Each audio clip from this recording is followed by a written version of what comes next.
Hello and welcome to the Overton Audios podcast. My name's Connor Chadwick. I am Jimmy Wolf. And I'm Jimi Sumner. And on today's podcast, we'll be looking back at the original Torchwood World at War release in 2021. And we will also then later be looking at the new updated release of Torchwood World at War that has been coming out recently. And of course, thank you to our Patreons, Anya Coyle, Chelsea Lagan, Matt Tyrell, and Daniel Wild. So everyone, how have we all been? Not too. Oh, very good, very good. Not too. Not too. Yeah, maybe not. Yeah, no, not too bad. Same old, same old. What sort of stuff have you all been working on? Obviously, this is the first for me. This is the first podcast that since Dan has left. We're going through a little rotation of guest hosts. So it's been an interesting one. Jimmy, you've never been host before, have you? No, I haven't. This is new territory for me. We've done some Dripping Hartnell podcasts before. We did the initial the reality war recently. Go listen if you haven't already. Yeah, we need to organise at some point doing the larger review of the whole series at some point for that. But yes, and Sumner, you've hosted before. I have. I think a couple of times, haven't you? Or was it just the one? I've only hosted once, and that was the time when I was having the Wi-Fi problems. So it took us a very long time to record. Yeah, if I recall, I've been on a couple of times. Yes, indeed you have. Been on quite a few times. I think I'm trying to remember what your first one was. I think it was when we were talking about Fragmented. Oh God. Oh God. It's going back a bit. Yeah. I think, yeah. No, it was. Yeah, I'm looking at it. Yeah, so you've been in podcast 47 and podcast 53. Yeah. Which I think was straight after me and Dan had rebranded the podcast with podcast 50. And then he wasn't available a few months in a row. So I was like, oh, yeah. Good. The brand's gone well. But also, I don't actually know, Jimmy, if you know this, but you've actually been on more of these podcasts than Sumner. Really? Yes. I don't know that. That surprises me. Basically, during 2023, and I think a little bit of 2024, we were doing a segment for Overton exclusives. Yes, we were. Of course we were. And that was where we changed up the SoundCloud for Overton Audios and did it as a combination of Overton Audios productions and TT Productions, because I think at the time Abby was looking at expanding it into sort of Spotify and SoundCloud places. So as a result of those Overton exclusives, you've appeared in quite a few things. Actually, you were there for the was it the Multiversal segment when we record part 4 of Multiversal together? Yes, I believe we did. This is the thing you should know about me, listeners. I have a memory like a sieve. I can barely remember what I was in yesterday. The amount of times where I start a recording, usually with the TT stuff, and we go, right, we're doing this, and I will go, who am I playing in this again? And they're like, you wrote it. And I was like, did I? This is my level of memory with these things. Old man Wolf over here. Yeah. Who are you? Where am I? What's going on?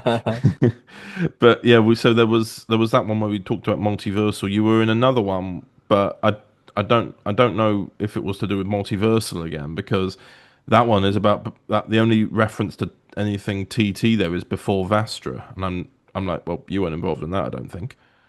No, I feel like I did. I think I just did a guest appearance on one, so maybe it was just a general guest. Yeah. And then the last one you were in was podcast number 51, which was called Lost in Time and TT Originals. So I can only imagine that there was a TT original in there. If I have a quick look as to who's in there, it looks like it could have been about Hiding the Pride. I was going to say it might have either been Hiding the Pride, Bill and Nancy, because I don't think we'd done Green Door at that point. So Hiding the Pride seems the most likely. Yes, and we are now here recording podcast number 63. So fun times. what have you both been working on? The projects you sort of been working on and that sort of thing. At the moment, I'm generally working on series 2 of The Agency Doctor at Oh, very good. TT. We've got all of it recorded. I've just got to edit it all together, but it's certainly going to be an interesting one because I've got some.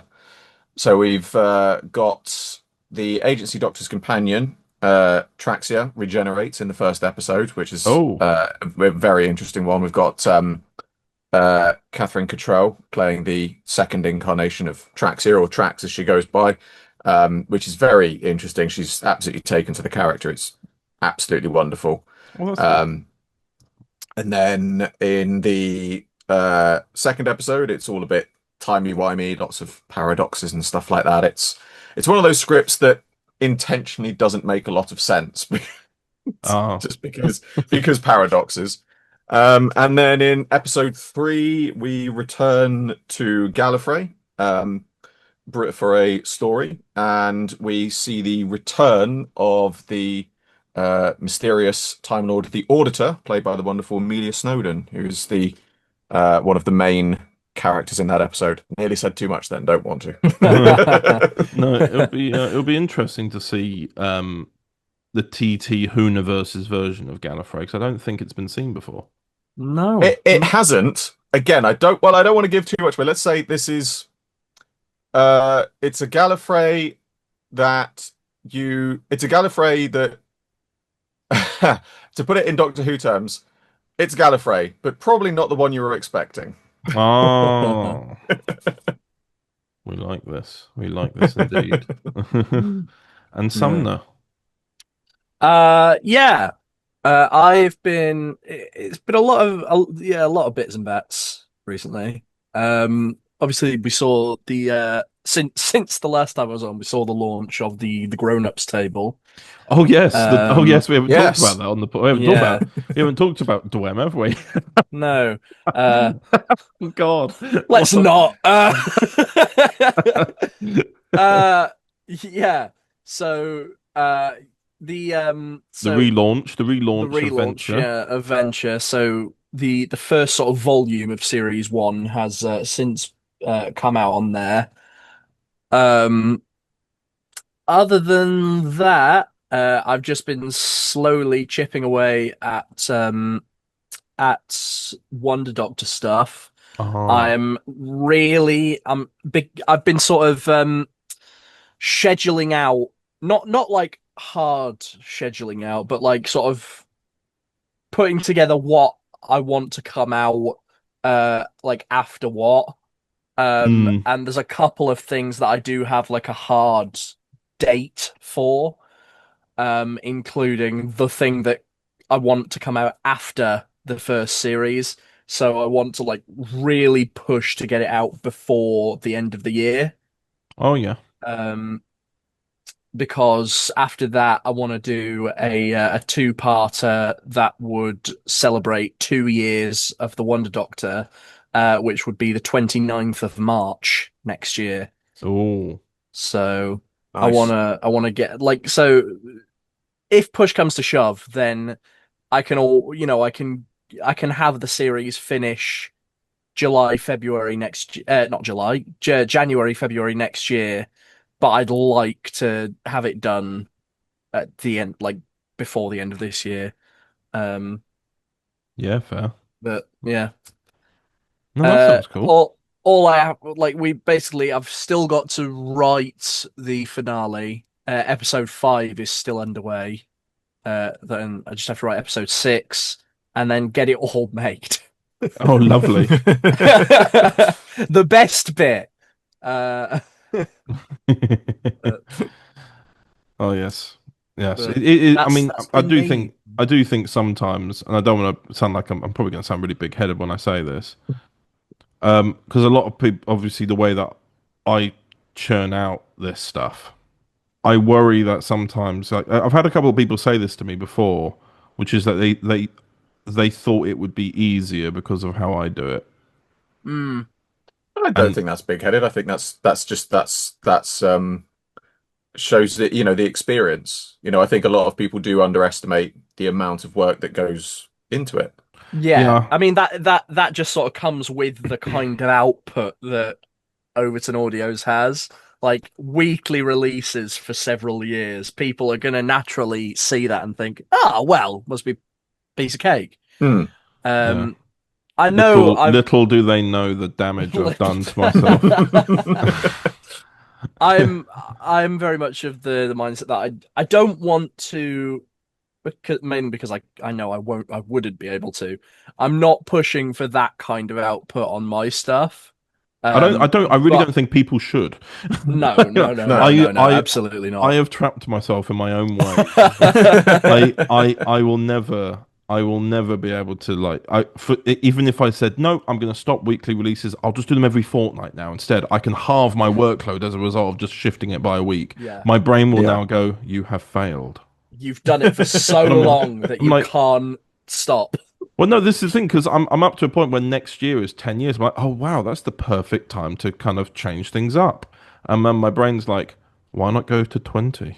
And I'm like, no, or 15 or whatever. I'm like, no, stop, No. help. Yeah, I mean, again, I want to up my content, but not that much. Yeah. Yeah. I want to get to the point where I'm getting like maybe 2 or 3 series out a year, but not to the point where it's like weekly releases. I want to basically just more than I have been doing, because Hmm. last year was a couple of Wonder Doctor episodes and 2 Venture Doctor episodes. So I'm Mm. like, right, I've got to up my output. No, but also at the same time, like there is a thing that I'm always wary of, and I've noticed it amongst people who like listen to what I make.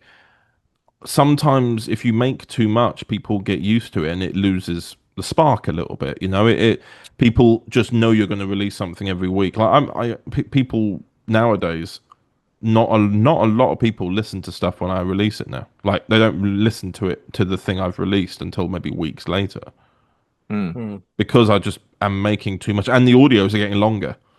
Yeah. This is the other thing I've got issues with is that I like the output has completely changed. So arguably working on something and releasing a completed series, which in itself, even if it might be a first series, I consider it a project in itself rather than a piece. Mm. Those ones are arguably much more. I don't want to compare, but like they end up becoming more special because they're finite. If you know what I mean.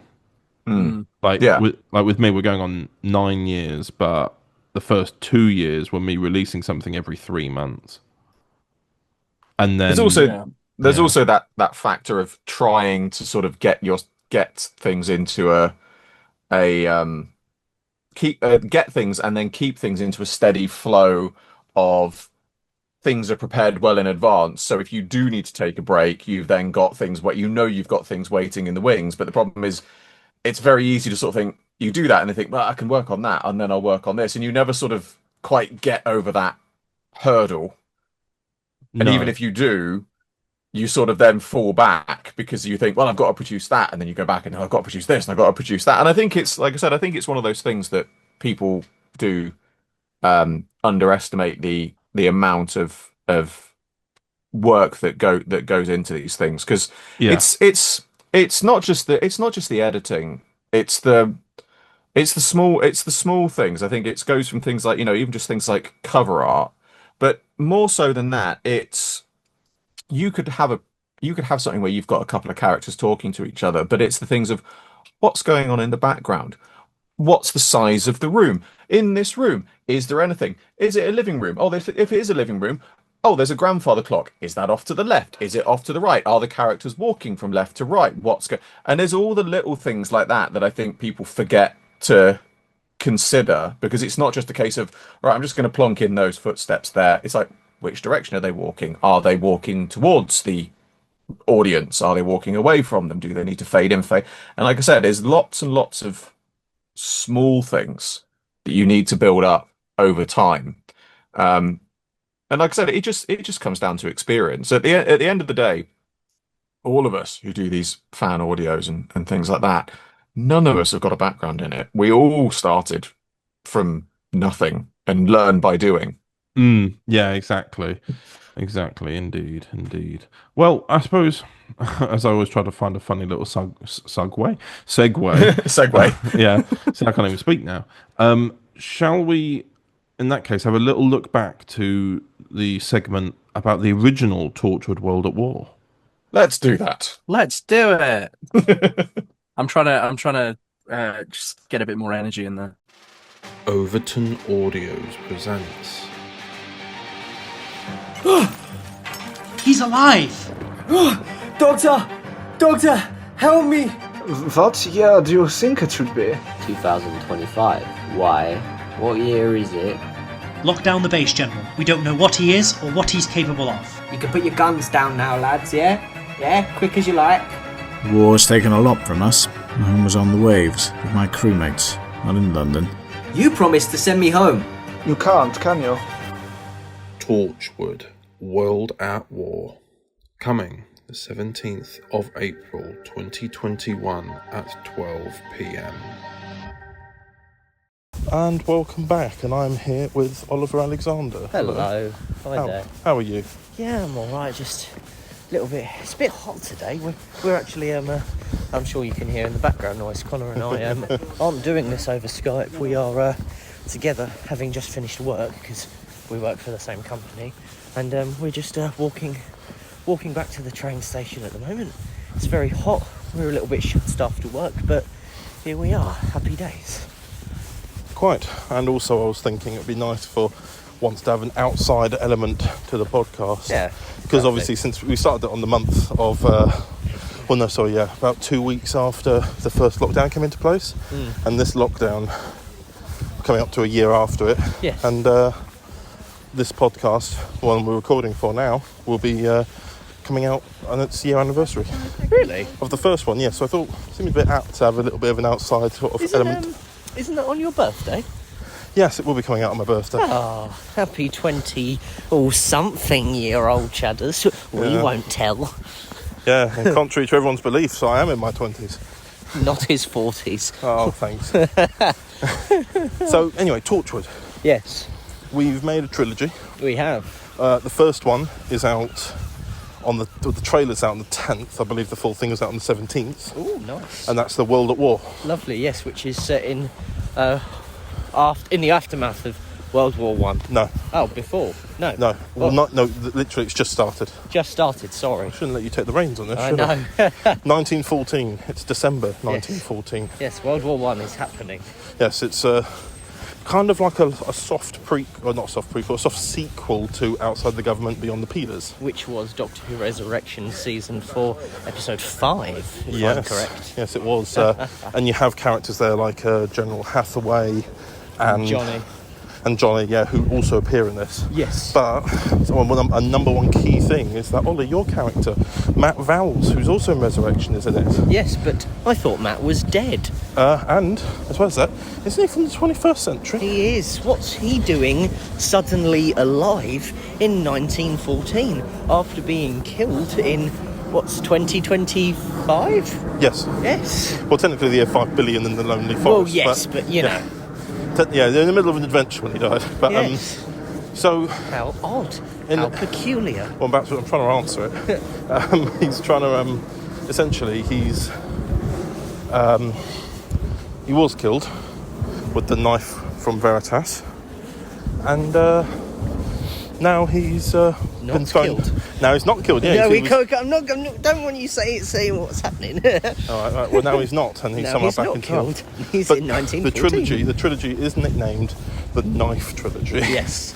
Because Hint. the knife that killed Matt Is and present. Matt himself are present in the remaining are present in all three. That is a big hint. Yes. Good. I don't want to give too much away. No, I mean, right, in that case, let's just talk about Matt as a character then. Okay, sure. What do you think of Matt? Yeah, he's. I think I enjoyed playing him more in Torchwood. I think he sort of, to me, when I first started doing him, he was when I first started playing the character, he was very much a sort of, secondary character who at first wasn't really given too much thought, and then later on became sort of 50-50 helpful, 50-50 comic relief, but still quite secondary. Yeah. And he only really came into his own fully in, I'd probably argue, the episode he died in. Yeah. You know? Well, that's the thing. He was initially just Roxy's boyfriend, like a Mickey-like character. Yeah. But then as time went on and Roxy pulled away, Matt there goes our train. Oh, good. Matt came more to the forefront. Yeah, because Roxy pulled away and didn't want to be involved as much. So it was actually quite an interesting dynamic to have a companion pull away, but the boyfriend of the companion be more involved. Yes. Whilst also obviously Matt, whilst he got more involved, Roxy was still there. Yes. It's interesting. We're next to a waterfall now. We are, yes. I think, but yeah, no, him being in these Torchwood trilogy, it gives him his own story because he's not foreshadowed, he's not overshadowed by the fact that he's just a boyfriend to the companion. He becomes his own person. Yes. Because effectively, it is him by himself. Roxy's not there. No. Do you reckon we could say perhaps the titles of the last two? Yeah, why not? So obviously we know the first one. Nothing else to give away, of course. No, the first one is called World at War, which is coming out this month, April. Mm-hmm. Then in August, we have Retrospective.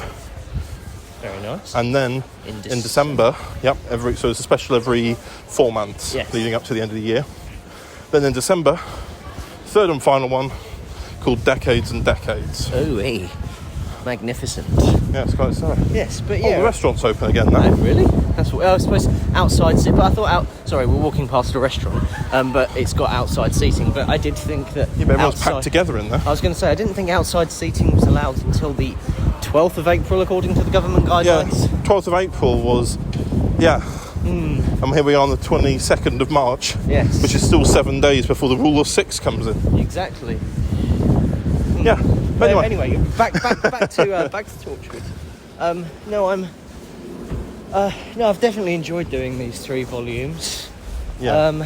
And I think they, it's nice to have 3 volumes. Yeah, the 3 volumes. No, 3 volumes. Sorry, 3 episodes rather. Yeah. Sorry, not volumes. I was something like, what volumes are you talking about? Yeah, I know. I've definitely enjoyed doing the 3 episodes, and it's kind of nice to. We have some surprises that we can't really talk about. We have characters old and new pop up, some unexpected, some potentially hoped for, but we shall see where that goes. Yeah. And as well as that, we get more connections to the wider DW 2012 universe. Can't really say much more than that, obviously. Yeah. But that we do have impacts from that sort of section of stuff, and I'd probably say what is nice is it's nice to have Overton Audios doing some Torchwood stuff, because it really sort of adds a difference. I know obviously Torchwood was first and foremost and is a Doctor Who spin-off, but it very much adds something to the Overton Audios universe side of the DW 2012 universe, and helps bring more things together. And I think people are going to really enjoy these stories. They're very different from each other, but all collectively work together, and I think that's great. Very well said, sir. Anything else you wish to add? Because obviously we'll probably talk again later this year about the second special. Yes. But we'll be able to do it in more detail with the context, no? Just enjoy the World War I stuff. I don't really know what to say without giving anything away. And welcome back to the podcast. And I'm still here with Jimi and Sumner. God, just inspiring. Yes. So that was. I've turned it round on you. Connor, what was that bit you were telling us about? I really like that bit. No. Yes, that was the segment looking back at the original Torchwood World at War. Obviously, I was the only person who was there recording that. That was back. I think that was back in March 2021. To walk around with Oliver Silcock. Wow. It was us. It was one of the first segments that we'd recorded not over a Zoom call. It was when we were actually next to one another, I think, because me and him had the same. He was working at the company I work at the time. Yeah. So that was an interesting one. It's certainly for me at least when I was editing the new Torchwood World War, which we'll talk about later. It was certainly an interesting one to hear what's said about the original 4 years ago in comparison to the context now, because obviously we've kind of rebranded this fan universe a bit since we're no longer associated with like DW 2012 anymore. So the context is a little bit different now. Mm. But nonetheless, we'll be talking about the new World at War later. For now, though, we will be reading some comments. Yay! And so we'll be reading all the comments for Annihilation, all 5 episodes. But before that, we'll be starting off with Poignant as Grief. So we'll start off with you, Sumner. Righty-ho. So, the comments for Poignant as Grief. So, to start off, we have a comment from @CrossoverKid92 saying, "That was beautiful. The philosophical doctor's hug pretty much embodies what we all want for the blonde doctor. After all that time grieving, it's what he truly needed. For another doctor to come along and say that he was a good man, a good doctor." Very nice. Next up, a comment from @Gormako. "George and Jackie are phenomenal actors, and that makes this film phenomenal. I wonder what they thought of this minisode." Another from @just-MMS. "New blonde doctor content, new philosophical doctor content. You're pulling my leg." But seriously, it was well done. Can we have some more of this? Ask Dan.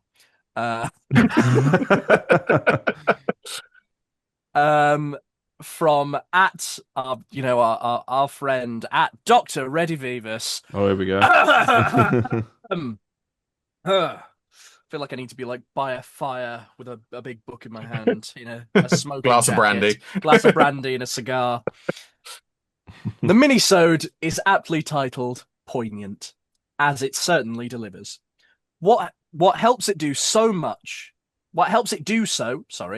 in such an excellent way, is the emphasis on movement and gesture, with words kept to a minimum. After all, we are told from our earliest days that actions speak louder than words.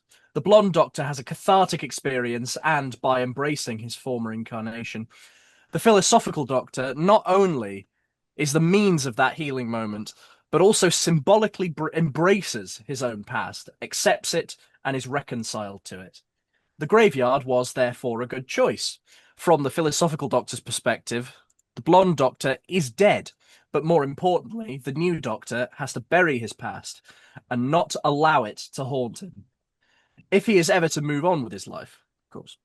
The use of movement helps the storytelling too.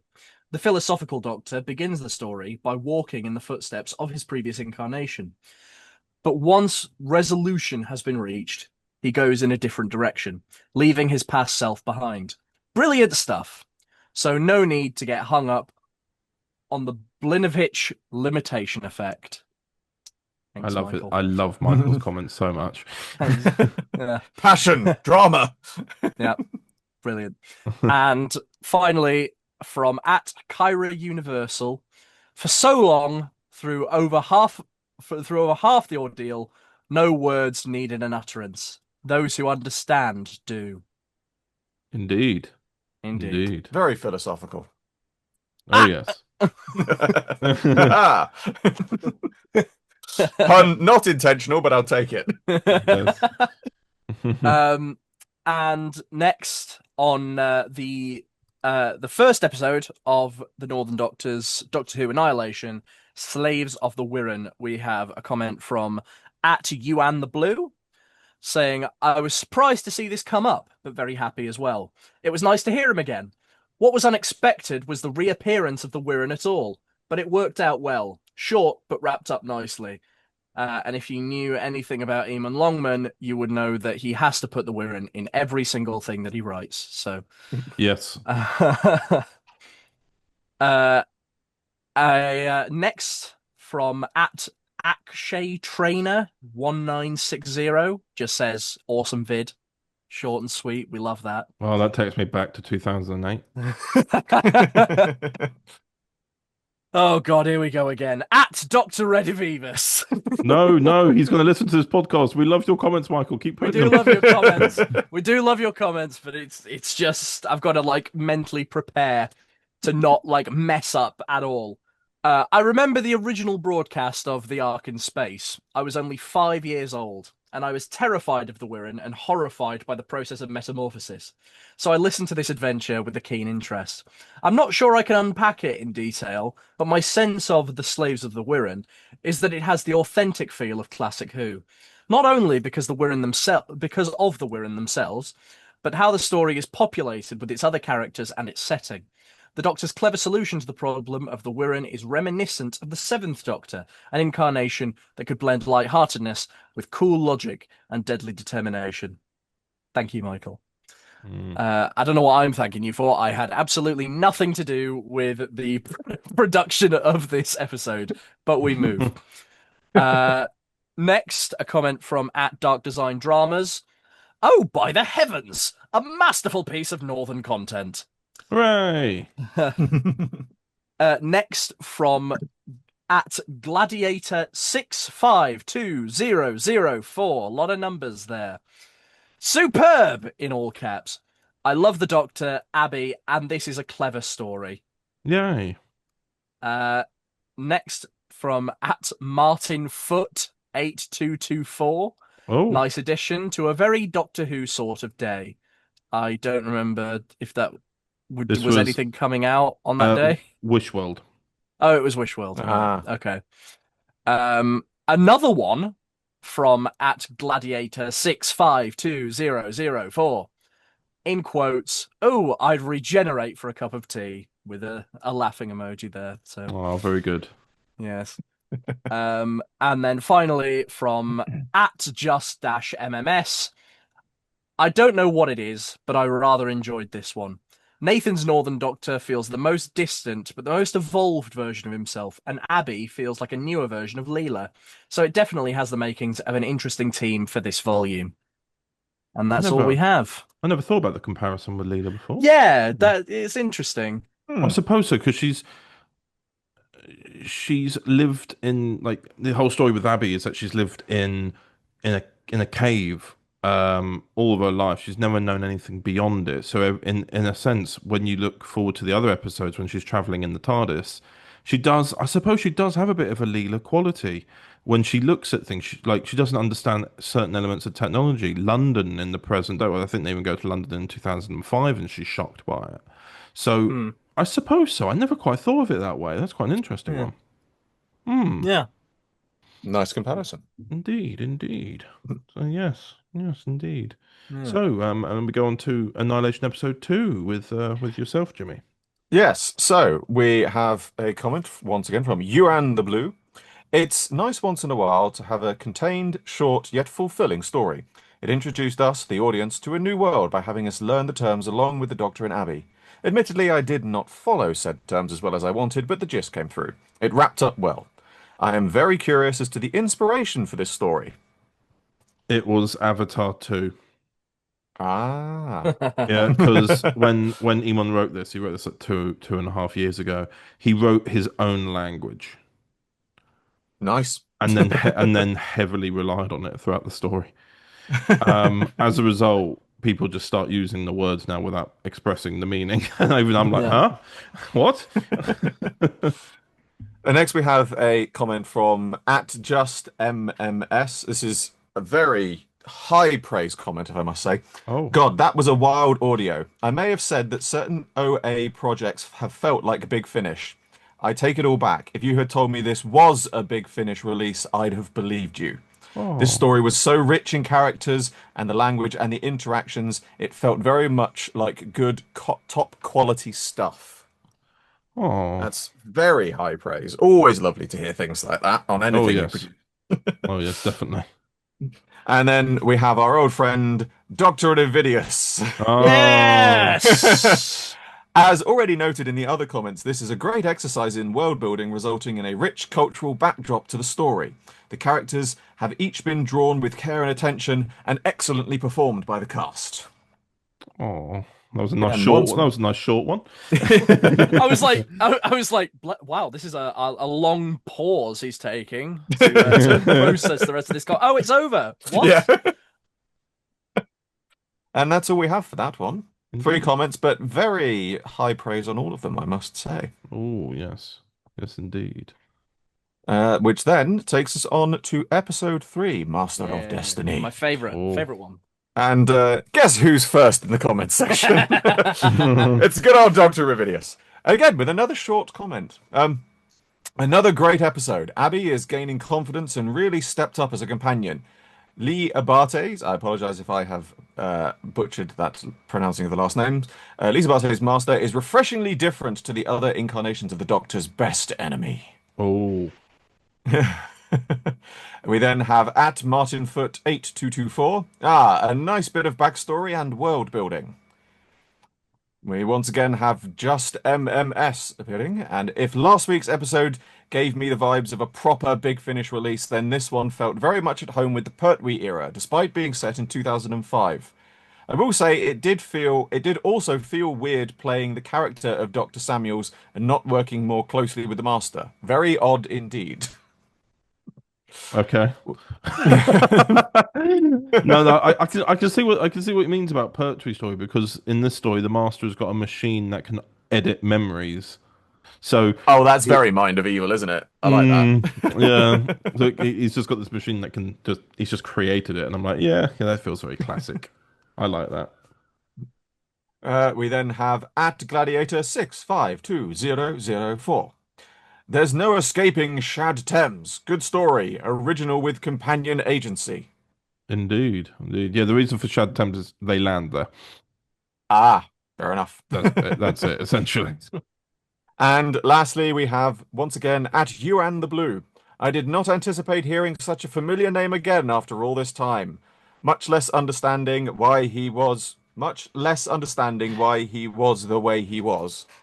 So the explanation for that comment, this story features the Master, but in the original first series of the Northern Doctor, it was live action, and then we've remastered it as audio on Overton Audios.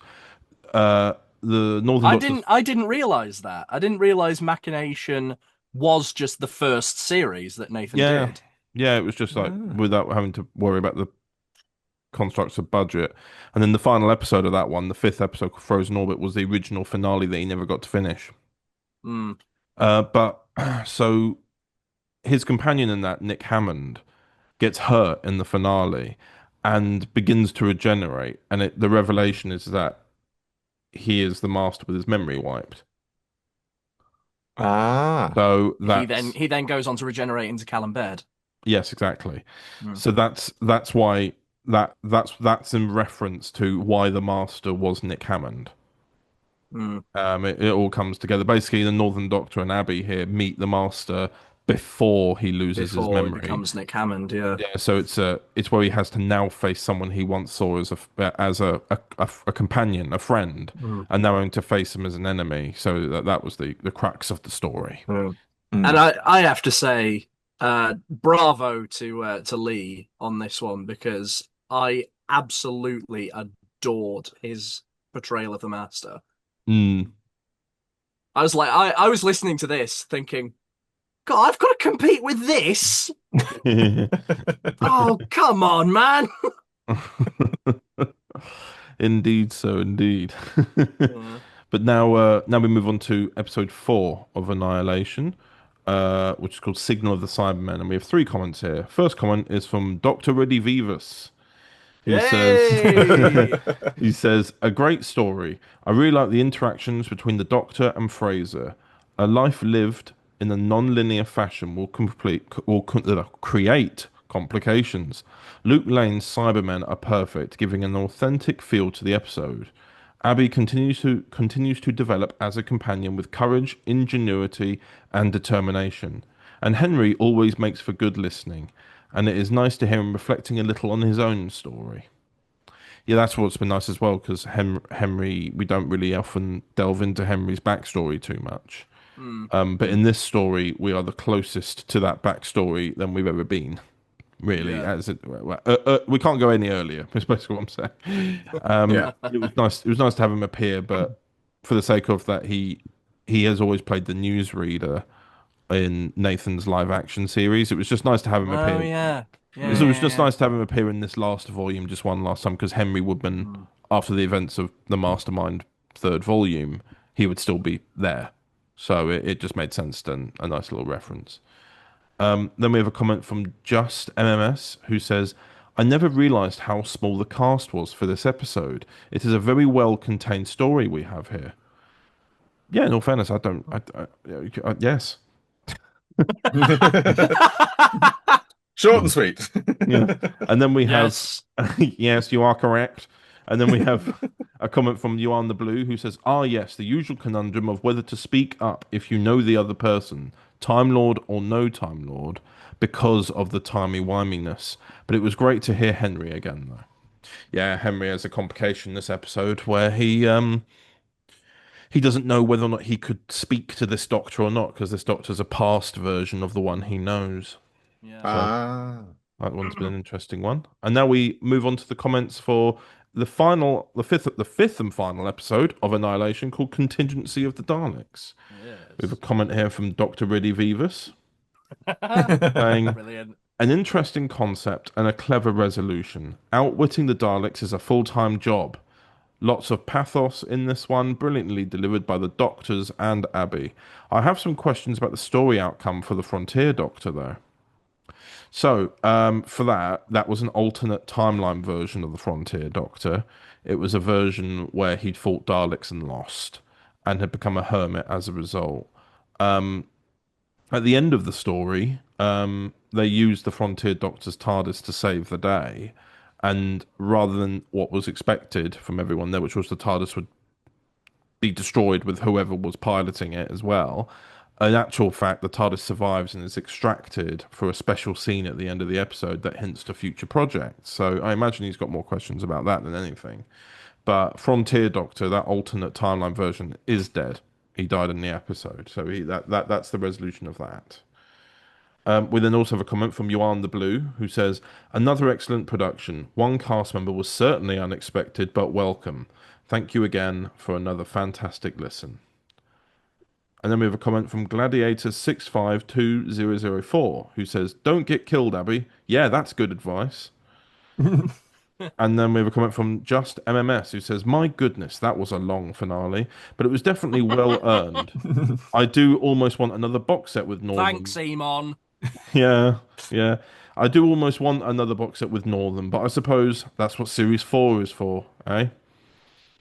And those are all the comments for that. So thank you to everyone who's commented on that. That was the Northern Doctor's final volume as well. So it was nice to see so many people interacting with it and enjoying it too. It's a bloody big volume. Yeah, I have to say, I hadn't listened or watched too much Northern Doctor stuff, and I found myself actually following this one, and I really enjoyed it. It sort of got me into Northern stuff. It got in preparation for the final episode, I went back through and I listened to all of the audio stuff. So I listened to Machination and then the Further Adventures ahead of Contingency of the Daleks, and I have to say I did enjoy it. Oh, that's good. That's good. Good. And then so now that we've listened to the comments, now that we've read the comments, shall we go and talk about the latest revamped version of Torchwood World at War? No. Let's do it. All right, fine. See you later, everybody. Bye. Overton Audios presents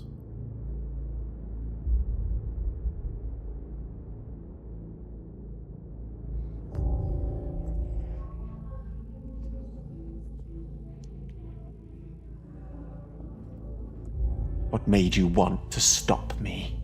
Because it's the right thing to do. Because the Doctor showed you a path. Before this, You wanted a simple life, yet here you are. Such a shame. You could have been amazing.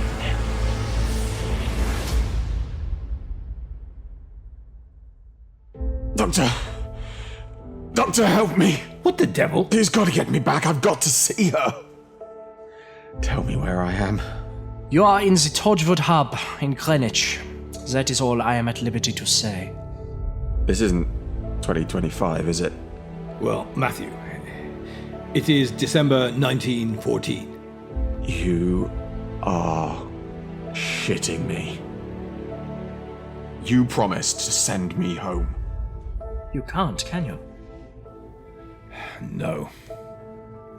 Which is why you can do some good here, at Torchwood. We've had multiple cases of this happening down here. We put it down to shell shock, most men down here get it, but after a while it began to feel different.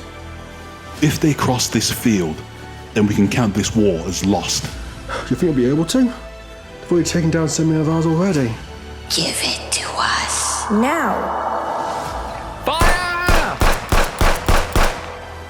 I'm so sorry, Colin. That's a foreign name? Yes, miss. Oh, I'm not the judgmental type, dear. Don't worry. Listen to me, all of you. This man is defending the enemy. He's dead. The gunshot wounds are clean, very precise. And whoever did the stabbing, wow, they have surgical training. He was German-born, and in this climate, that alone made him a target. We are doctors of war, sir. If we cannot help everyone in need, then how can we sleep at night? Then the first gunshot rained out. And for your betrayal? I did not betray anybody! Torchwood Solo World at War 1, coming the 5th of July 2025 at 12 PM.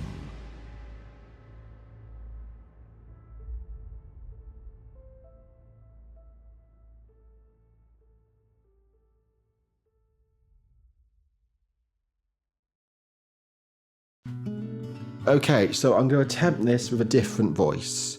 I don't know how it's going to sound, Connor. Okay, here we go. I've also got water, just in case my voice goes. Hello, this is Fishy Moss for the recording of Phobos. This is Jimi Sumner, recording for Dr. Ivanov in Torchwood, World at War Episode 2. This is Jamie recording his lines as General Thadding. This is just he just wants it as one long take, so I'll do each line a few times. Okay, this is Nick's lines for Torchwood. Hello, this is John and Harper recording the lines for Torchwood, World at War, Lord Give Me Courage by Eamon Longman. There's only 2 lines in episode 2, so we're going to do episode 4 as well. I bought you a drink. Figure we could both use one after let me have a drink, actually. Speaking of... Remember, say your name. Stop hitting Hello. Stop hitting the microphone. I am Casper John. And I'm recording for Bobby. You'd think so, wouldn't you? But the General's last audios... I hope not. Jeez. This is my colleague, Martin. Martin. Hello, Martin. I think it is. But it doesn't say I die. Hang on. So he pulls a gun on me. What the devil? Thadding, get down. No, stop or we'll fire. I'm quicker. We know about that. Yeah, I mean, it says that's my last line. I don't know what happens to this character then. Is there nothing in the stage direction? Not that I can see. Although, to be fair, I haven't sat and read the whole script.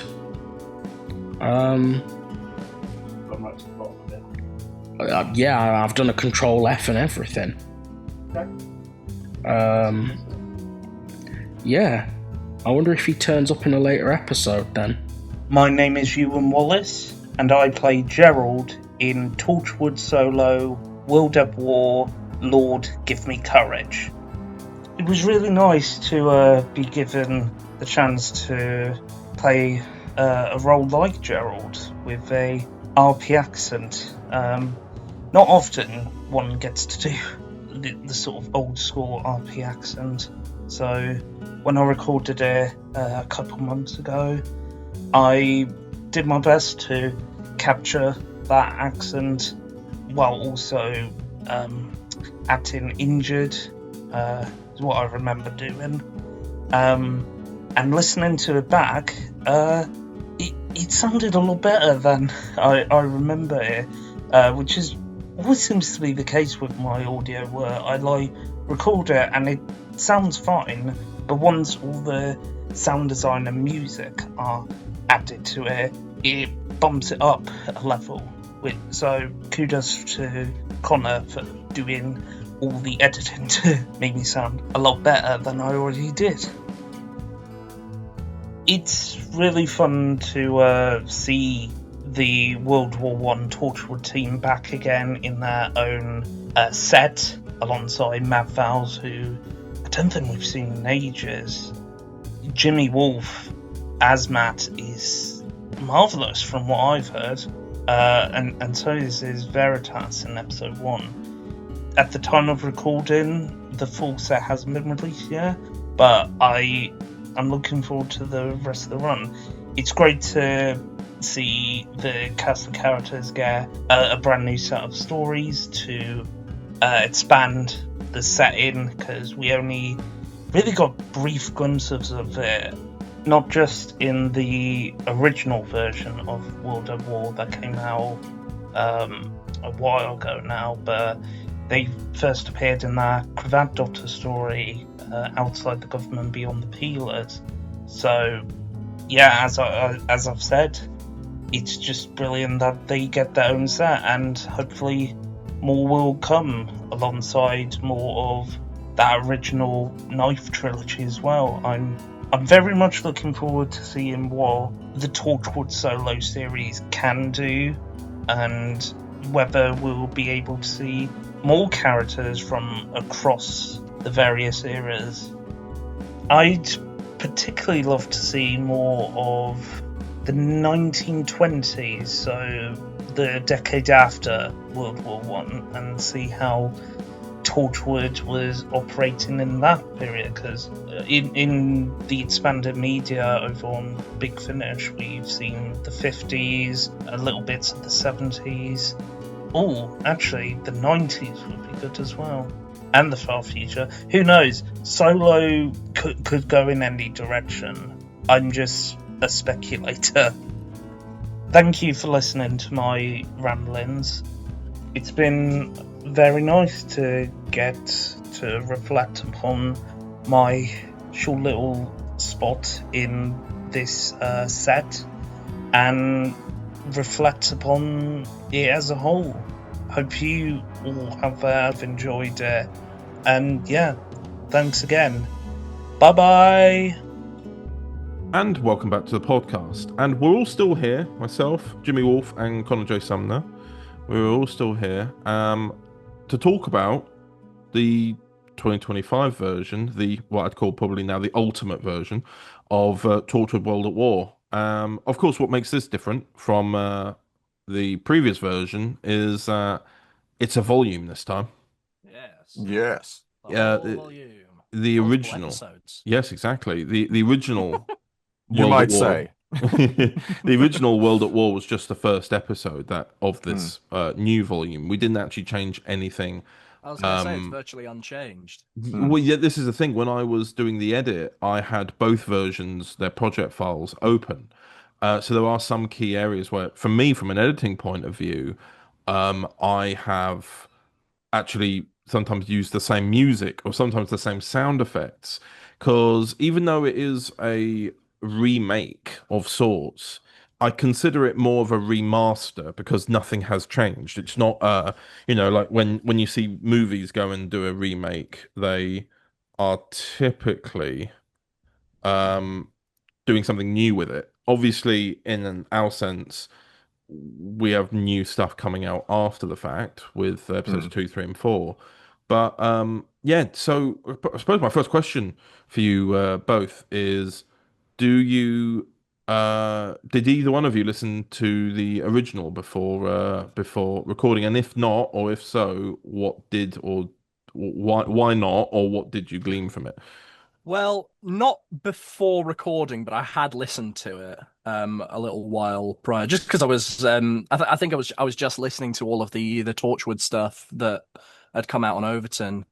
But I'd not listened to it before before actually recording it. Well, because I didn't want to like I don't think I wanted to bring something new to the character, so I didn't want to have the original sort of fresh in my mind while doing it, because I didn't want to just sort of copy what had come before. I wanted to sort of leave my own personal mark on the character of Dr. Ivanov. I can say words. And Jimmy? I mean, very much the same as Mr. Sumner, I have to say.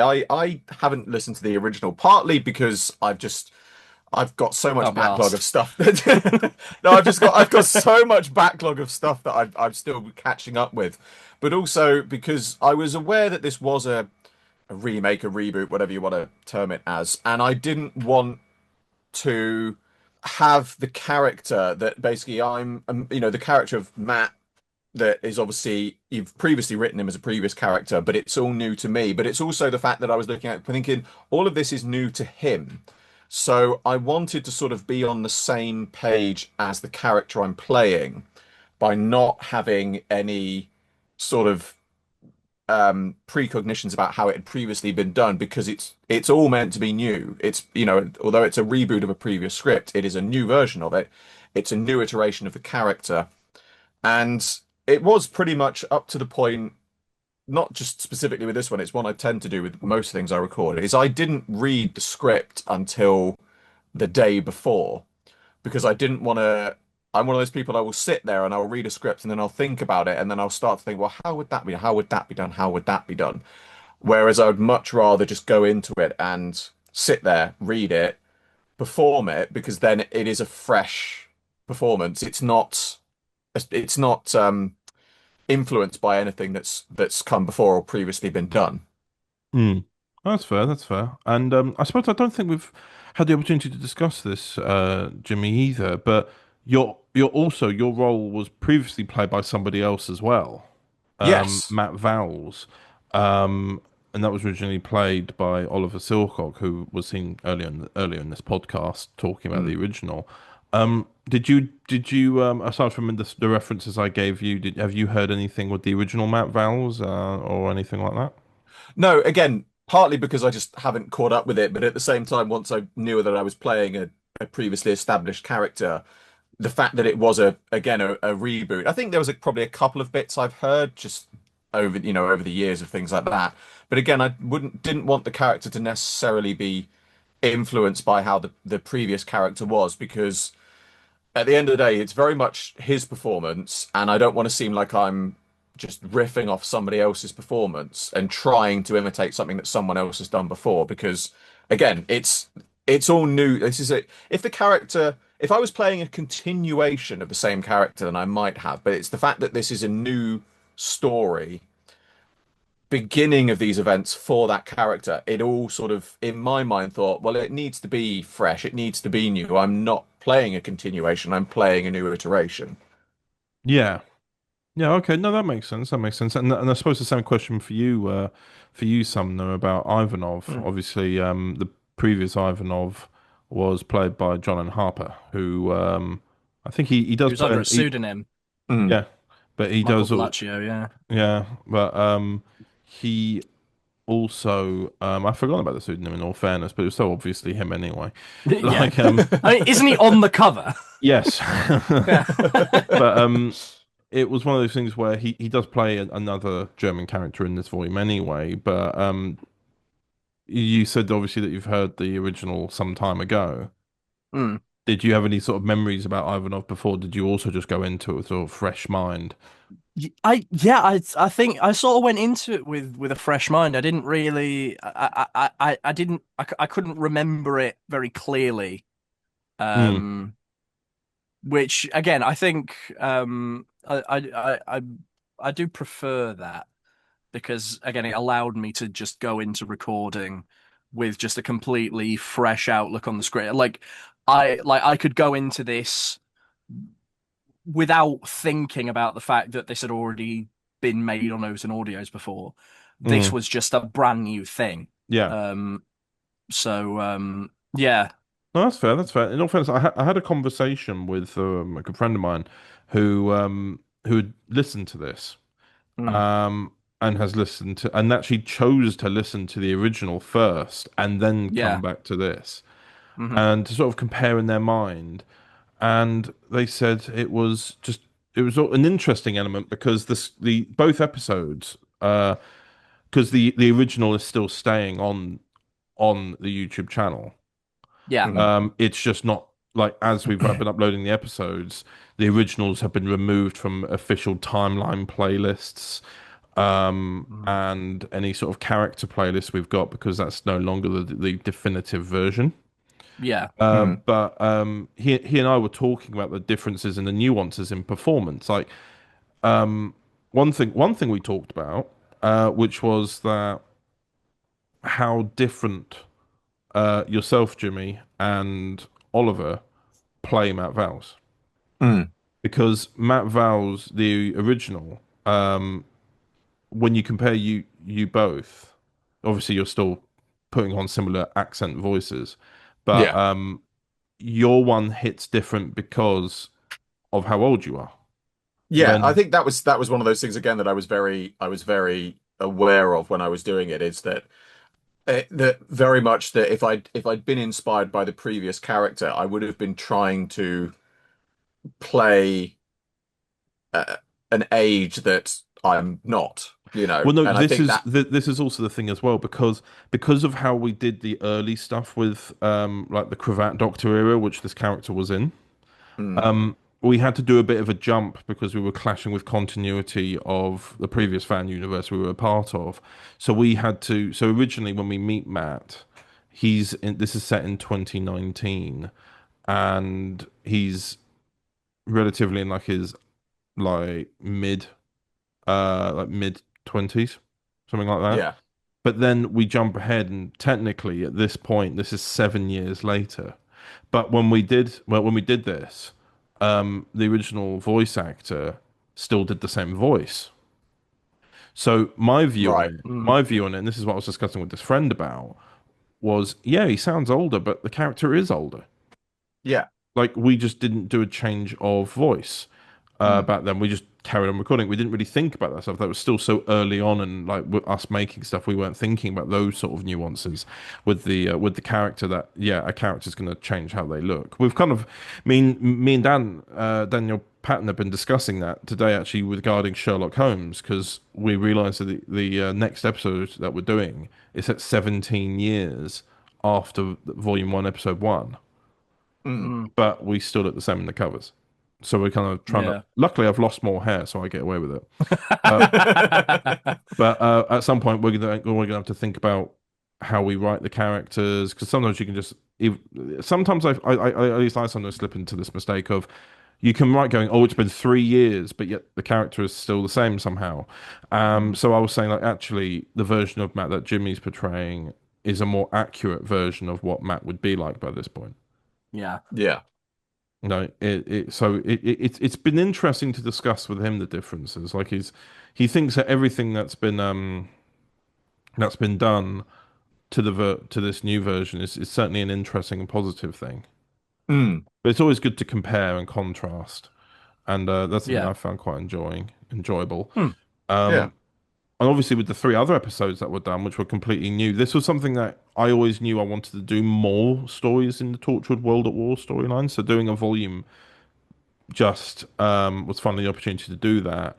So one of the big ones was doing the storyline with Dr. Ivanov and him being on the receiving end of hate crime. That episode, in fact, actually, as of us recording this today, the episode came out today, which obviously it was a story mainly about both of your characters. Not really, and the other team members only really had one scene or half a scene in that whole thing. Yeah. It was very much. I got very much inspired by Midnight for that one. They all get Yeah. locked in one place, but I looked at a lot of what people nowadays, when talking about politics and about or just political issues, how they talk, and I just applied it to this story. Like, it's scarily accurate. Well, this is very much so. It's scarily accurate to now, but also shows how timeless the issue is. Like, there's so many elements of where times have changed. The issues haven't. Well, yeah. I'll reword it. So I was going to start listing out key events that shift the hate onto different groups of people, but I'll just say that, regarding because Dr. Ivanov is German. This would have been topical during World War II, World War One, and World War Two. Yeah. Despite the fact that he's lived in England for 10 years by that point, he is still treated as less than because of association, and that is something we are seeing happen more and more in today's climate. Sadly so. Yeah, and that's what was kind of interesting to me, was writing something down where writing something where the characters in that shelter get so paranoid by going, well, obviously you're not, this is all a conspiracy, and then suddenly realizing in their heads, not realizing correctly, but having some realization that, hang on, if this is a conspiracy, how do we even know the war's on? Why are they holding us in here? Why are they hiding it? Why aren't they letting us out? And that is what people do. I've seen, we see it all the time. This is deep state knowledge. You don't want to. Obviously, I'm referencing America at the moment. It's quite obvious, but yes, but we see it now. Even in the UK, I see it all over Twitter when something comes out about something that's happened, like a street fight or something, and people always point out specific characteristics about one of the people, never the other person. Yeah. And you just look at all you have to do is look at the comments, and they give you a good insight. And that's what I should obviously I choose my words carefully, but that's what I enjoyed writing about this story, was taking a lens to the contemporary issues and then applying it to the setting of 1915, and then realizing, oh wow, this still works, and it doesn't seem out of place. It's not nice, but it's rather the point. It's the kind of thing that people don't like to think about. They don't like to talk about because it perhaps, it's a case of, whether it makes them uncomfortable or whether it's an issue that they would like to ignore. And that's what I like about the fact that you can put this stuff in audio, because you're not turning around and going, oh, look, I'm writing this, I'm the target. You're saying, this is something that you don't want to talk about, so listen to it and know that it's going on. Well, breaking news: Overton Audio solves racism. Yeah. Can that go in? I'm leaving that in. You have to live with the consequences of your actions there. But with regards to how the concept of the story of Sheltered works, that can be anybody. That can be somebody getting onto a packed train of well, let's face it, it'd be likely to be football fans, and yeah. And then you're trapped in there until the train stops. In this same regard, it's until the bombs stop for the shelter. There are so many relatable elements in there where, and I think both of you did a fantastic performance in there, and of course, regarding Sumner, you were having to really try and portray a very subtle underlying fear that this character has. Because I always listen back to these audios as a viewer again, because I try to them so far in advance, and when I'm listening to it and they're trying to talk to you and you're just like not responding initially, and then when you do, it's very quick words that don't pick up on the accent. Yeah. And it's all those things. It is. That was a rough recording session. Yeah. I think I will say as well, out of all of I've enjoyed recording all of the ones that we've done. I have to say though that I think Sheltered is probably, of all the stories, it's probably my favorite because Absolutely. it had the same thing, and it was, you mentioned Midnight earlier, and I got the same vibe from it, but in different ways. When I went through Sheltered, I was thinking this would make a brilliant stage show. If you were going to do something in live action, that would be perfect because you've got a lovely contained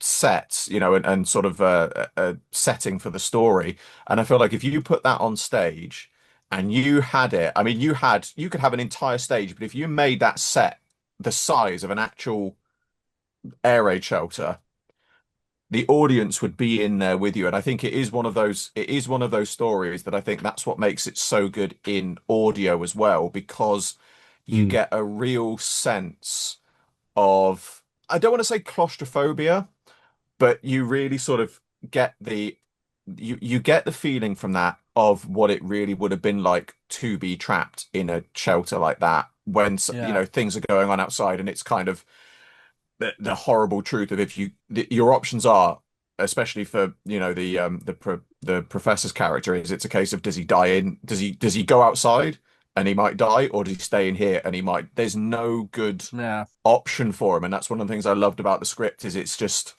very easy to get, it's one of the things that Torchwood does so well.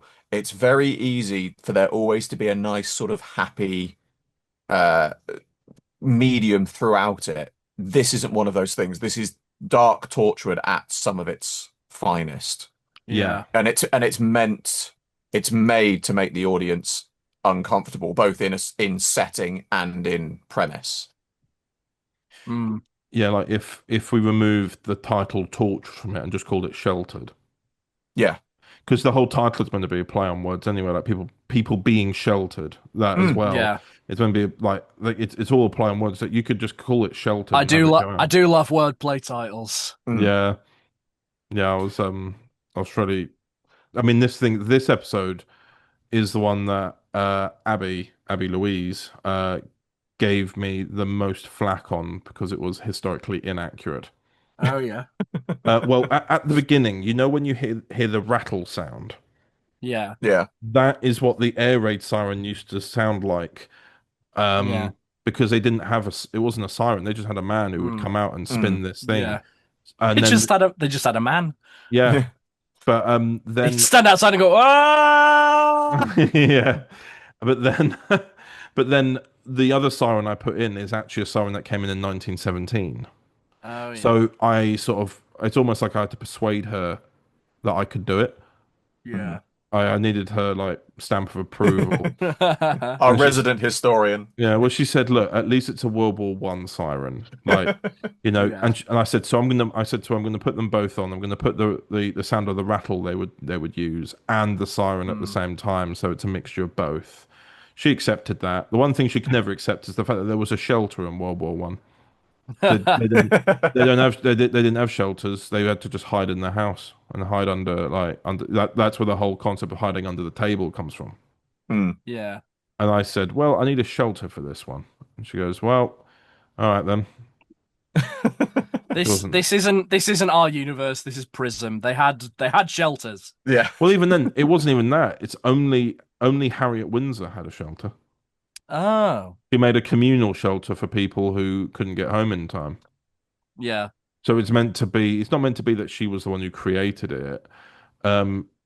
It's just that there just happened to be one that just kind of, it was common sense to then suddenly make them afterwards. Yeah, I always felt, I don't know, when I listen back to Sheltered, I actually feel really sad because because that's the thing, I really enjoyed creating the backstories for these characters that we only really know for 27 minutes, but you really feel for them. I feel for Harriet Windsor more because she's trying to be so positive, and yet she didn't step up to the plate when needed. Yeah. She did try to protest, but she didn't quite have the strength of character to push when challenged. And I completely think that, Matt and Ivanov's anger.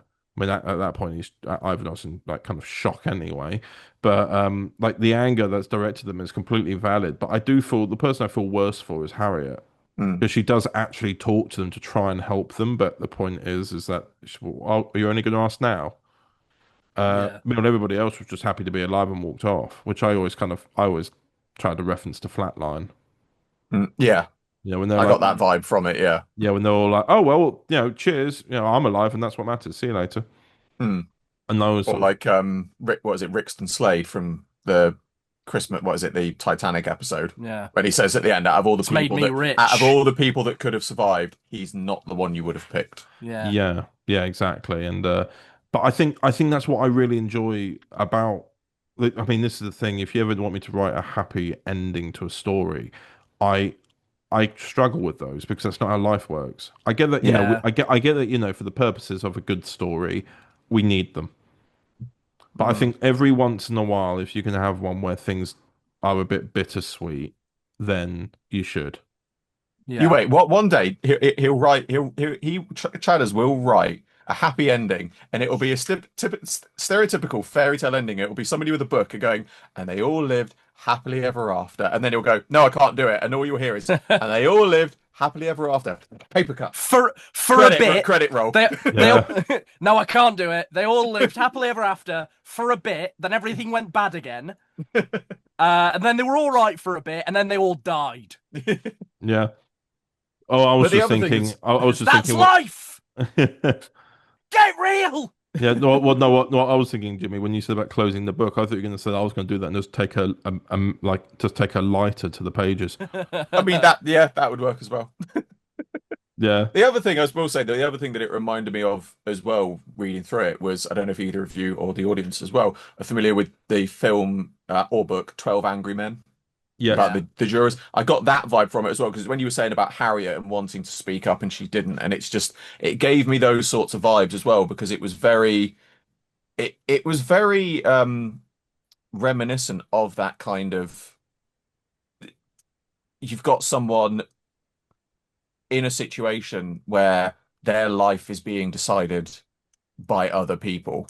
And it's a case of very much like the film. For those who don't know the premise of the film, it's about 12 men on a jury, and they have to debate the guilt of this youth who may or may not have killed somebody. And there's sort of a debate as to whether he did do it, whether he didn't do it, and that's the sort of premise. Brilliant film, well worth checking out. But it's this idea of that you've got the professor sat there, he hasn't done anything, but he has to prove his innocence of something that he's not done. Yeah. And it's just, it really makes it sort of quite gripping, because it does get to a point where you think about the tensions during that time, and it's like you will have other characters. One person will say, yes, he's innocent, and then someone else will say, well, he's one of them, he can't be innocent. And then the other people start thinking, is he? And it works so well as a brilliant enclosed story. I would go so far as to say as well, actually, if you're listening to this podcast and you're new to Torchwood and stuff like that, it's a good starter episode, because you can go back and listen to the rest of it, but it's a quite self-contained story. So if you want, you might not necessarily get to the plot if you don't start from the beginning, but you will get the style, and it's a good way to get into audio if you're not used to listening to audios. Well, I mean, this is the thing with regards to the Sheltered episode. We don't really have any core story arc. Exactly. Like the only reference we have is Matt talking about about his wife Roxy, but we don't mention the fact that she's in 2025 and he's not. And he's still 110 years behind. He goes, no, I have to live. I have to see my wife and all this. And he's obviously talking about staying alive for this amount of time. But it creates a point where it's almost like a bit of a timeless story, because you can, again, like you say, you've got some context there. Yeah. But the only people who aren't given context really are Matt and Ivanov, because they've been in previous episodes. So that's the only thing. But other than that, I still think it works. Definitely. But then, of course, after that episode, we have the finale, which is just Ivanov being murdered by those people who are in the shelter. Yes. The Isn't people. that, aren't we just spoiling it? This podcast comes out afterwards. Oh, right. Okay. Spoiler alert! If you haven't heard it yet, Yeah, rewind. this podcast has come out the day after. So Right. yeah. Okay. But yeah, so it's almost like a loose two-parter. Sheltered, I still wanted to be its very own thing.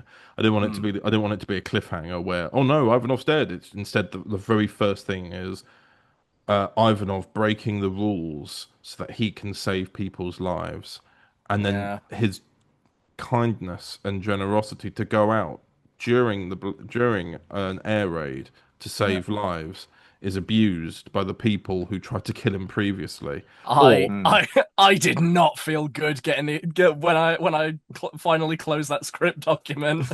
I was like, man, that was rough. Yeah, because I didn't enjoy editing it, if I'm honest. It was very sad. Yeah. He literally was just going in there he was told that people were hurt and needed help. He went in and was faced with the people who tried to kill him in like a week or so, or a couple of weeks prior. And they just kill him. And I mean, it's not. I don't know why I do this to myself. I was the writer. Like, you wrote it. Yeah, at first he gets shot in the chest, I think twice, and then you're like, oh, we could just die there. No, let's give them knives and have them stab him as well. Yeah. I kind of felt like because he was so kind, he doesn't. The only bit of anger we see from him is in the first episode when he holds the knife. Yeah, and it allows those bad, angry thoughts into his mind, and he speaks his mind about how he feels like an outsider, and it's the anger he cannot express for the sake of judgment. The point is at the moment that he holds that knife, in that episode, General Hathaway and Johnny immediately put guns on him. Yeah, and even he's like, "Oh, really? Really? I've worked with you for years, and you still think this of me?" And then that sadly allows the anger to manifest, and all they do is tighten their grip on the guns. And Matt's like, "Are you all crazy?" Yeah. But it even goes to show that the characters that we're following aren't perfect. Yeah, exactly. And that's what I always think about Torchwood, is that they are flawed people. Yeah. And that's very much the point, is that it's referenced as such, and they actually acknowledge it and say that they're going to try and do better. I do think, though, that with regards to Johnny, he's able to have a full circle moment in the final episode. Yeah. Because after what's happened to Ivanov, his character fundamentally changes. And the whole team gets shifted as a result. I've got ideas for a potential second World at War volume. Yes, you were telling me about them. Yes, indeed. But for now, we're going to push on with the rest of following Matt's story to try and get back to Roxy by creating the next few volumes after that, like retrospective, and then we'll be doing decades and decades. Yes. That'll be fun. That'll be very fun. So yes, is there anything else you wanted to mention about the volume before we move on? No, yeah, I think we've summed it up pretty well. Not that I can immediately think of. Oh, very good. And welcome back to the podcast. And once again, I am here with Jimmy Wolf and Connor J. Sumner. Yeah. Woo! And we're going to now look at what's coming up next after Torchwood World at War. Here's the trailer. Overton Audios presents.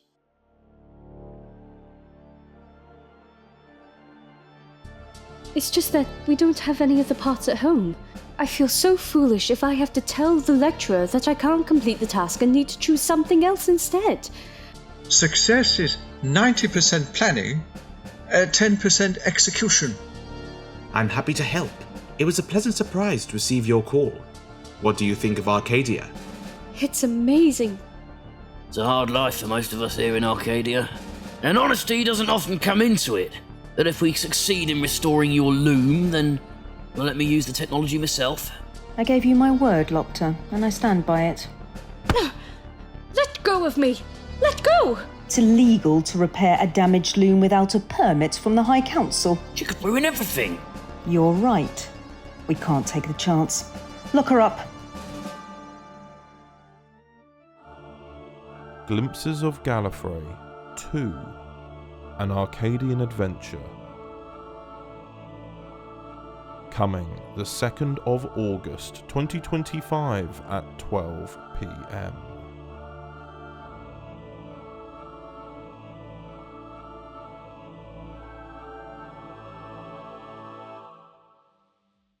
Coming soon from Overton Audios. Overton Audios presents.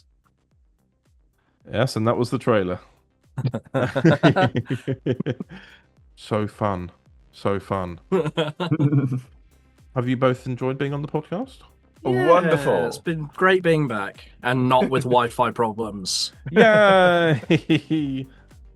But yes, is there anything that you wanted to talk about before we conclude, or are you both feeling quite done with it now? Please check out Red Mist Media. I need the numbers. Okay. Yes, and please so much effort is going into these things that I need people to listen to them. Please. And please head over to TT Productions. We did recently hit our 1,000 subscribers, but we're trying to get our watch hours up. So go over there and check everything out. Oh yes, indeed. And of course, thank you to our Patreons, who are Anya Coyle, Chelsea Lagan, Matt Tyrell, and Daniel Wild. And of course, thank you to everybody else for listening to the podcast and listening to all the Overton Audio stuff that you do. So farewell, everyone. Farewell. Bye. So long. Farewell. Auf Wiedersehen. Good night. I don't know the rest of the words to this song.